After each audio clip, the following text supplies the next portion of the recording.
자, 여러분들 안녕하십니까? 반갑습니다. 오늘 하루도 힘든 시장 수고 많으셨습니다. 어저께가 대체 공휴일이어서 오늘 이렇게 오랜만에 인사를 드리는데요. 좀 좋은 소식으로 찾아뵀으면 좋았을 텐데 일단 시장이 많이 안 좋았습니다. 코스닥이 오늘 2% 넘게 빠졌어요. 약 3%가량 빠졌는데요. 특히 바이오가 오늘 완전히 거의 전멸한 모습을 보여주는 것 같아요.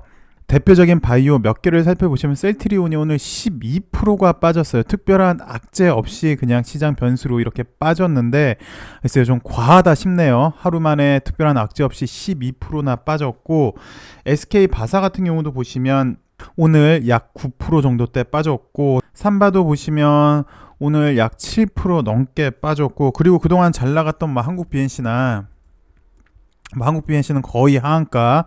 얘도 기술적 반등이 나와줘야 되는데 너무 지금 6만원에서부터 3만원까지 단 3일 만에 올라갈 때는 이렇게 꾸역꾸역 올라가더니 내려갈 때는 무섭게 이렇게 떨어지는 모습. 국전도 마찬가지고요. 오늘 약 20%대 빠졌고, 유바도 마찬가지예요. 유바도 오늘 15% 이상 빠지면서 오늘 전반적으로 바이오가 폭격을 맞은 모습을 보여줬습니다. LB 관련주가 오늘 약 5%대 빠졌어요. 그래서 이게 그나마 선방했다고 해야 할까요? 어찌되었건 대환경이 그닥 좋은 상황이 아닙니다.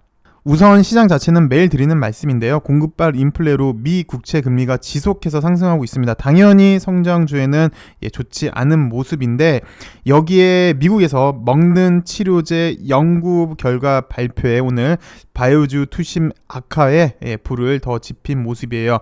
요 머크사의 알약 치료제 출시 임박 소식에 바이오주들이 오늘 더 휘청거림, 미 국채 금리 상승에 플러스 먹는 알약 출시 임박 소식에 오늘 바이오주들이 거의 전멸한 모습을 보여주는 것 같은데, 일단 좀 과한 것 같습니다. 특별히 내재적으로 갖고 있는 그런 악재가 아니라 시장 외부 변수로 이렇게 떨어진 거 좀 과하다 싶어요. 좀 전에 보여드렸던 종목들이요. 또 이거 말고도 사실 미국발 부채 협상 이슈도 잠재적인 리스크로 작용하고 있고요. 중국 헝다도 마찬가지고요. 이래저래 힘든 시장이었습니다. 근데 LB를 한번 좀 살펴보시면요. LB를 보시면요. LB 관련주 다 마찬가지이긴 한데요. 계속해서 드리는 말씀이긴 한데, LB가 보시면 특징이 여기 5일선을 지금 회복을 못해요. 올라가려고 하면은 여기 5일선 단기 저항 맞고 떨어지고, 오늘도 마찬가지였고 그 전날도 마찬가지였고, 올라가려고 하면은 요 5일선 단기 저항, 그러니까 이렇게 5일선 밑에 있는 건 안 좋아요. 5일선 위에 있는 게 좋은데 5일선 밑에 있는 모습, 그리고 5일선 단기 저항 맞고 떨어지는 모습이 일단 좀 좋지 않은 모습인데, 그 이유는 매일 드리는 이야기이긴 한데, 베트남에서 원래 기대했던 그것보다 긴급 승인이 늦춰지면서 실망 매물이 나오고 있는데, 그 와중에 시장 악재까지 겹치면서 그런 것 같습니다. 근데 좀 재밌는 건 외국인 이탈이 지금 현재 시장에서 좀 심한데, LB는 최근 하락에도 외국인 매수세가 눈에 띕니다. 좀 더 정확한 건 6시가 끝나봐야지 알 것 같은데, 여튼 최근만 놓고 보면은 거의 매수를 해주고 있어요. 근데 요동안 계속해서 빠졌잖아요. 빠지고 있는 와중에도 외국인들이 이렇게 매수를 보여주고 있는데, 있어요. 그 이유는 일단 공매도 포지션 정리하는 것도 있겠죠. 그리고 사실 오늘 주가가 5% 빠져서 그렇지 아직도 양날개에 대한 기대감은 있습니다. 장중에도 얘가 플러스로 변했었어요. 그래서 플러스로 변해서 재차 이제 좀 방향을 바꾸나 했는데, 그 얘기는 플러스로 변했다는 거는 다른 종목들은 다 안 좋았는데 LB는 장중에 플러스로 변했다는 거는 이 양날개에 대한 기대감이 아직도 시장에 있는 것 같습니다. 그리고 또 10월 10일경에 3A상 최종 결과 발표라고 어느 매체에서는 그렇게 이야기도 했었잖아요. 그래서 조만간, 글쎄요, 우리 이제 LB 주주들은 조만간이라는 단어 표현을 별로 안 좋아하지만 어쨌든 조만간 긴급 승인에 대한 기대감이 아직도 있는 것 같습니다. 어쨌든 당장은 시장도 좀 진정해야 될 것 같고요. 그리고 5일선도 일단 좀 돌려야 될 것 같고요. 그리고 기다리던 소식이 이제 좀 나와줘야 하지 않을까. 그래야 이제 LB도 좀 반등에 성공하지 않을까 싶습니다. 기술적으로는 LB랑 A생이랑 다 동일해요. A생도 마찬가지로 여기 단기 5일선 맞고 계속해서 떨어져 이렇게 돌리려고 하는데 그러질 못하고 있고요. 그 다음 넥사도 비슷하다고 봐야 될 것 같아요. 올리려고 이렇게 돌리려고 하는데 계속 단기 저항 5일선 맞고 떨어지는 그런 모습을 보여주고 있어요. 그리고 지난 연휴 동안의 나누코박스 소식을 살펴보시면요, 특별히 의미 있는 소식은 나온 게 없어요. 이제 우리가 기다리고 있는 이제 긴급 승인이 나와야 되는데 그런 건 안 나왔고 우리가 다 아는 수준.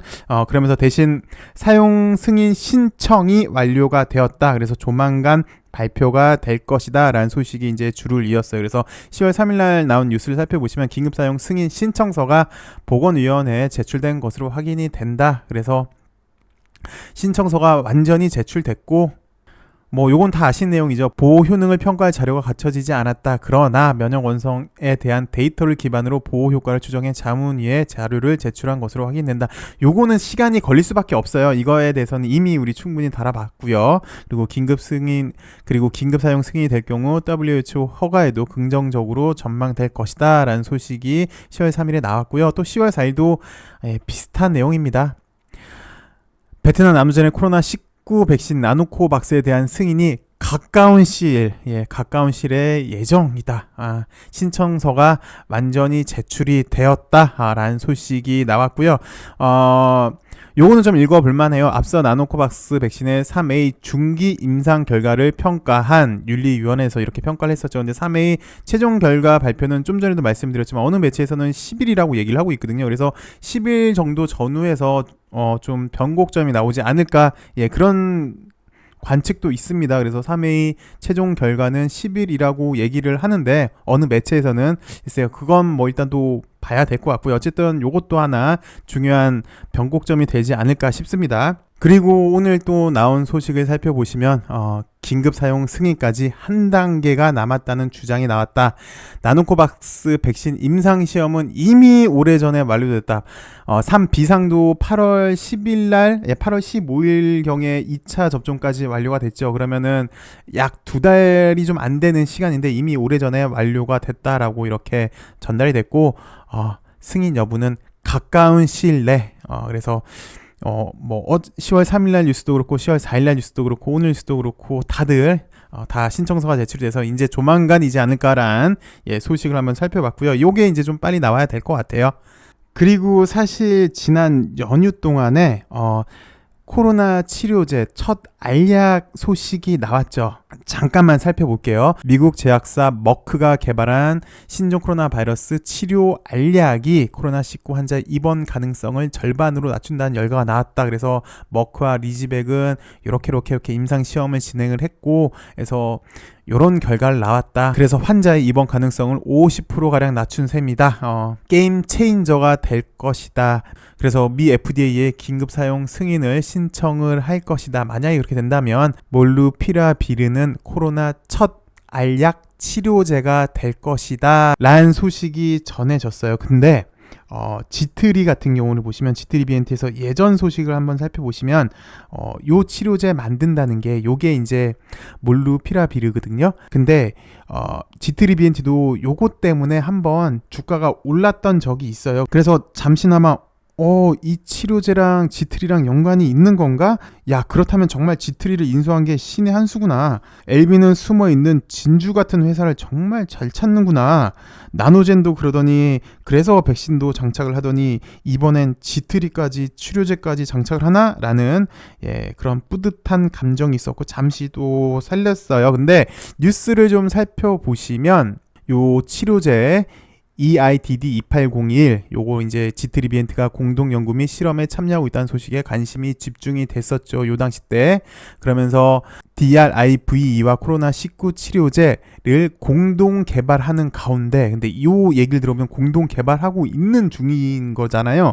국어로 해석해 보면은 공동 개발하는 가운데 이미 개발 중이라는 소식 때문에 살짝 긴장을 했어요. 근데 그 다음 뉴스들을 살펴보시면 드라이브와 바이러스 계열 치료제 개발에 대한 공동 개발을 논의 중.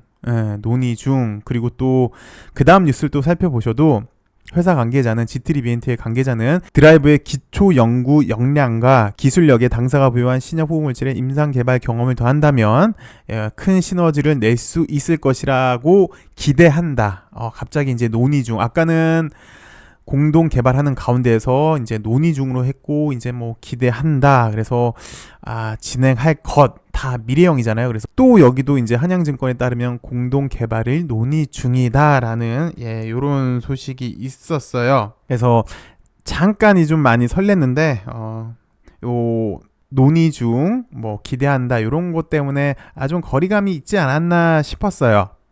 그러다가 어젯밤에 주가행에서 지트리 사내 이사가 머크사 한국법인 영업 마케팅 총괄 임원이었다는 사실을 이렇게 전해줍니다. 그리고 또 뉴스를 살펴보시면 우리나라 정부가 이제 머크사와 성구매 협의 중에 있다 해서 좀 전에 봤던 먹는 치료제가 이렇게 효능이 좋으니까 요거를 우리나라 정부에서 성구매를 하겠다라는 소식이 전해져서 그러면은 우리나라 판권이라도 지트리가 저 사람이 있으니까 이렇게 지트리랑 어떻게 연결되는 거 아닐까라는 기대도 한번 해봤죠. 그러면서 좀 전에 사내 이사였던 이분 예전에 이제 머크사 있을 때 영업 마케팅 총괄이었을 때 요 당시 때 이제 또 인터뷰한 것까지 기사를 보이면서 그런 기대감을 좀 키웠는데요. 근데 오늘 시장이 열리고 보니까 머크 관련주로는 HK 이노엔이 선정이 됐습니다. HK 이노엔이 머크 관련주를 엮으면서 상한가를 갔는데요. HK 이노엔이 머크와 전략적 파트너 관계를 가졌다라는 소식 때문에 얘가 상한가를 갔어요. 그리고 얘 말고도 AB프로 얘도 상한가를 가는데 얘 같은 경우는 머크사 부회장 출신을 자문위로 두었다는 소식에 상한가를 갔어요. 근데 뭐 얘는 이거 말고도 또 자회사 나스닥 상장권도 있긴 있습니다만 오늘 시장에서만 보면은 머크 관련주로는 얘네 둘이가 일단 오늘 엮인 게 맞고요. 근데 요 치료제에 대한 공식적인 발표나 뭐 이야기는 없었어요. 일단 오늘 둘 개 다 기대감으로 올라간 모습인데 뭐 글쎄요. 지트리가 머크 관련주가 돼서 상승을 하면 사실 좋겠죠. 그리고 결국은 LB한테 이득이 될 겁니다. 지난번에 넥사가 그랬던 것처럼. 근데 좀 전에 말씀드렸지만 아직 공식적인 발표는 없어요. 그리고 아직도 지트리도 보시면 오늘 다들 마이너스였는데 얘는 오늘 플러스로 끝났잖아요. 그만큼 아직도 기대감은 조금은 있는 것 같아요. 근데 솔직히 이거 만약에 돼도 그냥 보너스로 생각하는 게 좋지 않을까 싶습니다. 이거 아니어도 사실 치료제는 나노잭 건도 하나 더 있어요. 백신도 글로벌 판권을 LB가 가지고 온 마당에 구태여 큰 뭐 결함이 없다면, 큰 변수가 없다면 치료제도 LB가 글로벌 판권을 가져오지 않을까 싶습니다. 물론 이제 뭐 인도, 베트남, 동남아시아, 인도 차이나 반도 몇 개국 제외하고 그 치료제도 판권을 갖고 올 걸로 예상이 되는데 백신, 치료제 그거 아니어도 사실 리보세라닙 NDA도 있고 또 GBM도 조만간 일 걸로 보여집니다. 치료제도 갖고 오면 물론 좋겠다만 그거 아니어도 지금 말씀드린 요것만 제대로 해도 사실 대단한 거니까 뭐 그렇게 크게 아쉬워할 필요는 없지 않을까. 물론 되면 좋은 거고요. 그렇게 생각이 듭니다. 오늘은 이렇게 시장 그리고 LB 특히 나노코박스에 대해 살펴봤고요. 그리고 머크사의 먹는 치료제까지 한번 살펴보았습니다. 내일은 시장도 좀 이제 좀 안정이 돼서 더 좋은 소식으로 여러분들 찾아뵀으면 하네요. 시청해주셔서 감사하고요. 힘든 하루 오늘 고생 많으셨고 내일은 좀 더 나은 소식으로 여러분들 찾아뵙길 바라겠습니다. 감사합니다.